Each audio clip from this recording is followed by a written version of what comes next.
Returning violence for violence multiplies violence, adding deeper darkness to a night already devoid of stars. My name is Guy. I live in Douala, Cameroon with my mother Michelle, my dad Joseph, and my sister Rosaline. I love Cameroon. I just wish I could live here without having to worry if my parents will come home. Although my country is full of beauty, much of Cameroon is plagued by violence and terror. The violence must stop for the sake of our beautiful earth. As I speak, bullets are flying and blood is being shed, thus corrupting all the beauty that our land has to offer. Every night when I can fall asleep, I dream of moving to a more peaceful and rural part of Cameroon, possibly Mount Cameroon or Lake Neos, where my cousin lives.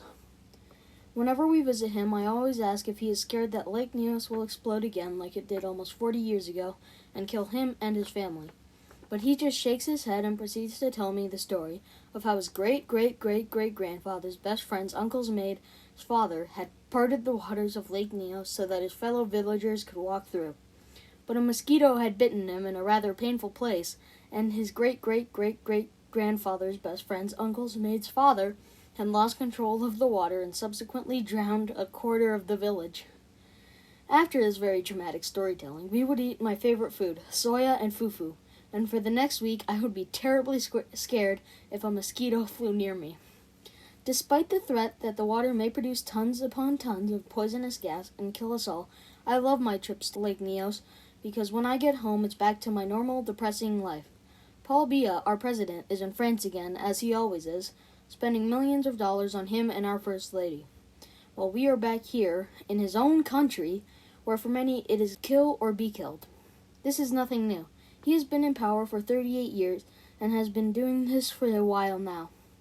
Unlike many African countries, our past European colonizers and our current government have a decent relationship. Specifically, we have a very good relationship with France. That is why Biya is always up there partying with the president, avoiding the situation in Cameroon. About half of the people you meet in Cameroon are in the business of farming and that sort of thing. My mother falls into that category. I guess you could say that my father does that too, but he's in the lumber business, so I don't think it really counts. My sister wants to work with my mother getting cocoa beans, but my mother warns against it due to the long walk every morning to her work site, and when she comes home, she seems close to collapsing. On the other hand, my father gets a ride to the place where he cuts down trees, and when he gets home, he can't stop talking. Mostly it's about the welfare of the country and the GDP. Me and my sister have never figured out what it means.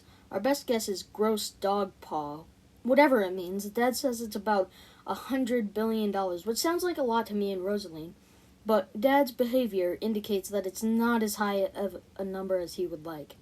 While the president is out in France probably spending most of the $100 billion we have, we are left to face the everyday death and terrorism that plagues Douala. Even though we have no history of violence over religious beliefs, we still lie awake some nights listening to the sound of gunfire. My dad keeps a gun under his mattress just in case he ever needs to protect me, my mother, or my sister. On nights when we are woken by the crack of gunfire, Rosaline goes into Mom's room for comfort, leaving me scared and alone.